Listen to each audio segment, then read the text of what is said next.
No, no. If you're a homeowner, you should know what this thing is, especially if you've got vinyl siding. There, I gave you a huge clue what this does. I'm Eddie Field with Field Guide to DIY. Let's dive in, find out what this thing does. This one's made by Cobalt, which is available at Lowe's, of course.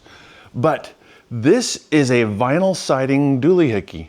So what it does is allow you to get under here. There's the seam right there, and you can just pop it and get behind it in case you needed to replace a damaged piece of vinyl siding. We don't have a damaged piece of vinyl siding.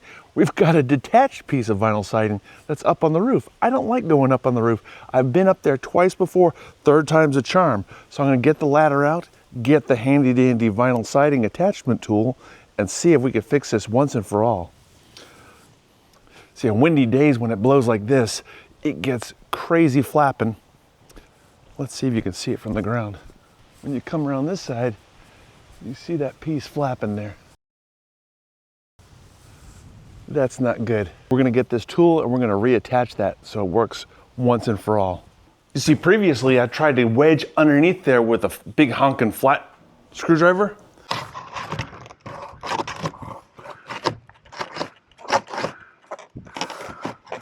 I even tried the old flat chisel.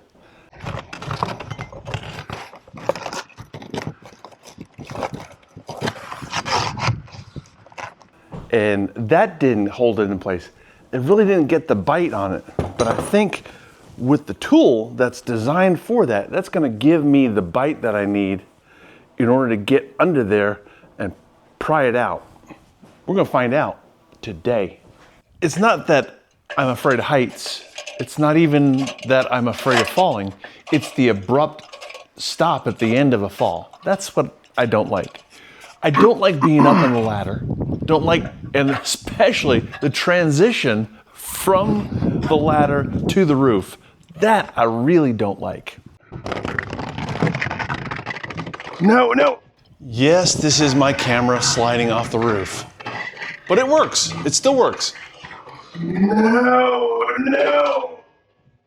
And you have to be careful when you're up there because you have to have the right kind of shoe because those stones, that asphalt, will come loose and become a really slippery surface. But as I was using the tool, I thought it was like a pry bar in that I would get under it and use it with leverage. Not the case.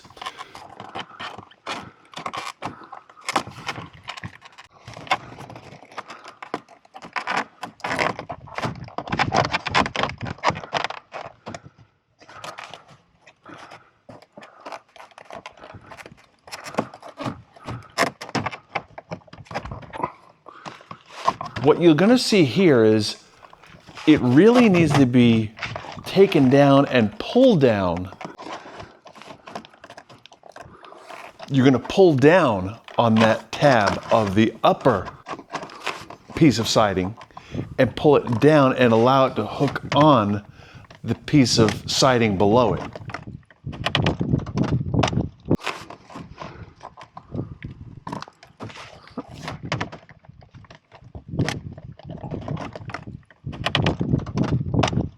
You see the bottom of the siding above is sort of C-shaped, sort of cup-shaped.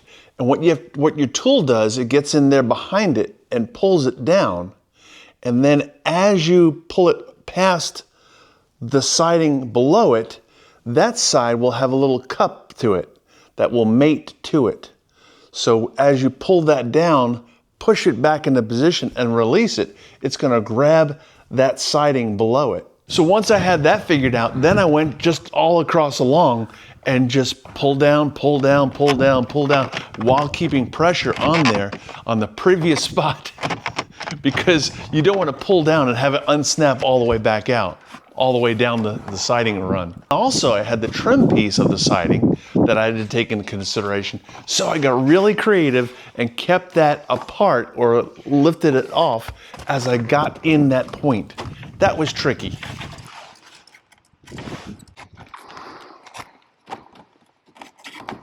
So So then I check all the other places on the whole siding because I don't want to go up here again. And sure enough, I found another piece where the trim piece was kind of exposed and letting the piece above. And with the most incorrect way of fastening siding, I got a cup washer and a drywall screw.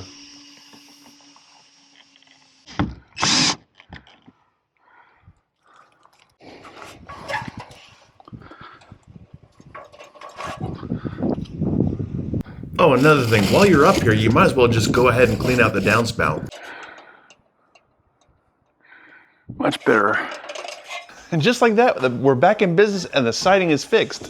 Thanks for watching. I'll see you in the next video. Field Guide to DIY. Be sure to click like and subscribe.